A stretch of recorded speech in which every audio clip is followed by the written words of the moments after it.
Depuis longtemps, Kenenisa Bekele a été considéré comme le meilleur coureur d'endurance de tous les temps. Avec une dominance établie autant sur la piste que sur la route qu'au cross-country, Bekele était intouchable durant ses meilleures années. Mais son règne touchera bientôt à sa fin, à cause de certains athlètes ougandais. Cet athlète s'appelle Joshua Cheptegei. Au courant de l'année 2020, Cheptegei est rapidement devenu une réelle sensation dans le monde de la course d'endurance. En effet, il a battu 4 différents records mondiaux en l'espace d'un an. Oui, 4 records mondiaux, dans les distances du 10 km sur la route, 10 000 mètres sur la piste, 5 km sur la route et 5 000 mètres sur la piste. 2 de ces records avaient même existé depuis 2004. C'est un exploit impensable, inconcevable, insensé et témoigne de la dominance absolue de Cheptegei dans ces disciplines. Mais comment Cheptegei est-il parvenu à atteindre des performances aussi inhumaines? Certains pensent que les Éthiopiens, les Kenyans et les Ougandais sont nés avec des gènes supérieurs et qu'ils sont plus aptes à pratiquer de la course à pied. Mais la vraie raison que ces pays produisent tellement de coureurs de l'élite, c'est simplement leur environnement. Dès un très jeune âge, Joshua Cheptegei devait courir jusqu'à son école à tous les jours, ce qui signifiait un total d'environ 16 km par jour. Bien que cette distance quotidienne soit énorme, elle est considérée comme normale pour les jeunes Ougandais. Les enfants sont aussi habitués à courir pieds nus sur des pistes ou sur des routes de terre. En fait, courir pieds nus leur permet de s'habituer à courir avec une forme naturelle et détendue. Ainsi, leurs mollets et leurs tendons sont solidifiés depuis un très jeune âge, ce qui les aidera beaucoup dans la course à pied. De plus, l'endroit où vit Cheptegei est situé à 1900 mètres d'altitude, et l'oxygène est beaucoup plus rare qu'au niveau de la mer. C'est pour cela que ces pays africains produisent beaucoup plus d'athlètes de classe mondiale qu'en Europe ou en Amérique. Les enfants nés dans ces régions grandissent dans des situations très favorables au développement physique et sont généralement en bonne forme. Ensuite, au cours des dernières années, plusieurs innovations technologiques ont révolutionné l'athlétisme. Le 28 avril 2019 a marqué la sortie des Vaporfly Next% par Nike.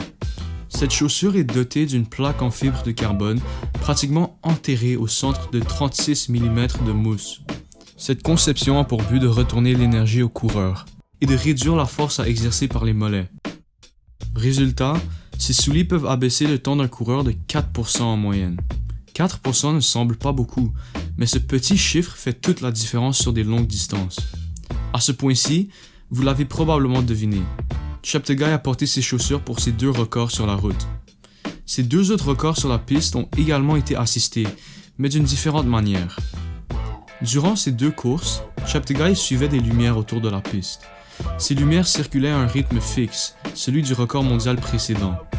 En d'autres mots, l'athlète n'avait qu'à suivre les lumières, ce qui l'aurait beaucoup aidé à garder un rythme stable, ce qui est très important pour la course d'endurance. Un autre facteur qui a lourdement contribué au succès de Cheptegei, c'est bien sûr l'entraînement continu et la persévérance. Lorsqu'il s'entraîne pour une course, Cheptegei court entre 200 et 240 km par semaine, et il les court à une altitude de 1900 mètres. C'est une trentaine de kilomètres par jour, à des rythmes différents. Il fait aussi des sessions intensives de répétition sur la piste, destinées à améliorer son endurance à haute vitesse. On peut facilement admirer certains résultats de cet entraînement. Lorsque Cheptegei courait son record mondial aux 10 000 mètres, il devait maintenir une vitesse de 22,92 km/h ou 2 minutes 37 par kilomètre. Des adultes ordinaires qui ne se sont jamais entraînés à la course pourraient courir ce rythme pendant seulement une centaine de mètres avant de s'essouffler et de s'arrêter. Or, on peut observer qu'en plein milieu de sa course, Cheptegei maintenait cette vitesse en respirant par le nez. Il n'était même pas essoufflé.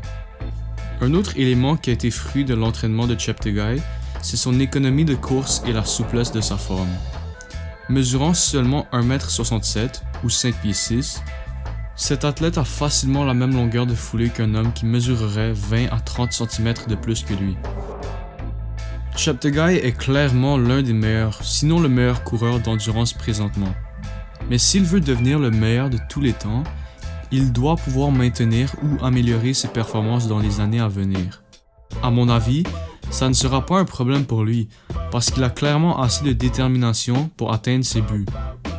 Il a déclaré vouloir s'attaquer aux records mondiaux du demi-marathon et du marathon dans l'avenir. Grâce à son économie de course remarquable et son éthique de travail inlassable, c'est un exploit tout à fait réalisable pour Joshua Cheptegei.